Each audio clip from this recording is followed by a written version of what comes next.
أول تعليق من ليونيل ميسي بعد خسارة برشلونة أمام ريال مدريد في الكلاسيكو برباعية نظيفة.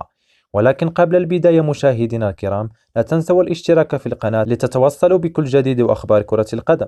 فهيا بنا الآن إلى التفاصيل.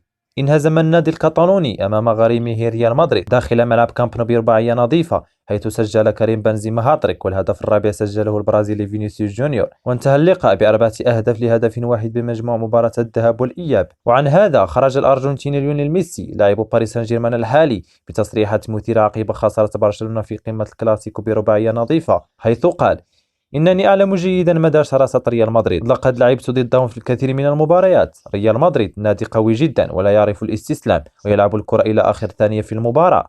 بعد فوز برشلونة في مباراة الذهاب، الجميع كان يتوقع تأهلها إلى النهائي، لكن عندما يكون خصمك اسمه ريال مدريد فمن الصعب توقع الفائز. لكن هذه هي كرة القدم، مرة تفوز ومرة تنهزم. لقد سيطر ريال مدريد على الكرة، وبالتالي هم من كانوا يستحقون الفوز. مبروك لريال مدريد. وبشأن مستقبلي مع برشلونة سأخبر الجميع عندما أتخذ قراري. الآن أنا أركز مع فريقي الحالي باريس سان جيرمان.